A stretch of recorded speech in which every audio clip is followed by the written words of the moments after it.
ক্রমেই হারিয়ে যাচ্ছে রাজধানী ঢাকার সব উন্মুক্ত স্থান।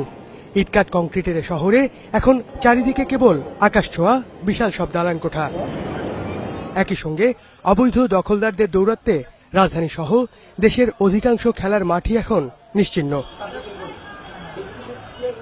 রাজধানীর গোলাপবাগ মাঠও এমনই এক উন্মুক্ত স্থান। কয়েক বছর আগেও শিশু কিশোর আর এলাকার তরুণদের খেলাধুলা ও পদচারণায় মুখরিত থাকত এই মাঠ, কিন্তু এখন ফ্লাইওভারের নির্মাণ সামগ্রী থাকায় এখানে প্রবেশই করতে পারছে না এলাকাবাসী। আমরা খেলতে পারি না, এই জন্য খারাপ লাগে। আমরা গোলাপবাগ মাঠ খেলার জন্য আমাদের মাঠটা দরকার খুবই। যুব সমাজ টোটালি ধ্বংস হয়ে যাচ্ছে, নেশার আক্রান্ত হচ্ছে।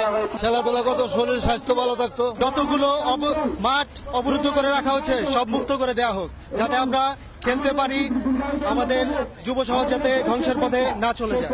গোলাপবাগ সহ দেশের উন্মুক্ত স্থান পুনরুদ্ধারের দাবিতে আয়োজিত এই মানববন্ধন থেকে আবারও মাঠ পুনরুদ্ধার ও এর সুষ্ঠু রক্ষণাবেক্ষণের দাবি জানান বক্তারা। গোপালবাগ এলাকার মানুষ যেভাবে যে মাঠটাকে তারা স্যাক্রিফাইস করছিল একটা উন্নয়ন কর্মকাণ্ডকে সহায়তা করার জন্য, সেরকম ভাবে একটা খেলা উপযোগী মাঠ যেন যথাযথ কর্তৃপক্ষ ফিরিয়ে দেয়, এটাই আমাদের প্রধান দাবি। অনেকটা মহল চাচ্ছে এখানে আপনার সিটি কর্পোরেট নিম্ন শ্রেণীর আপনার কলোনি করার জন্য, কেউ চাচ্ছেন এখানে মিক্সচার মেশিন করার জন্য, আবার কেউ চাচ্ছেন যে এই মাঠ যাতে না হয় এখানে অন্যরকম ব্যবসা বাণিজ্য করার জন্য চলছে। মাননীয় প্রধানমন্ত্রীর কাছে অনুরোধ করব, ওনারা যেন এই মাঠটাকে উন্মুক্ত করে দিয়ে তরুণ এবং যুবক ভাইদেরকে খেলার সুযোগ করে দেন। এছাড়া ঢাকা মহানগরীর বিভিন্ন ওয়ার্ডের লোক সংখ্যা অনুযায়ী খেলার মাঠ ও পার্ক তৈরিরও দাবি তাদের।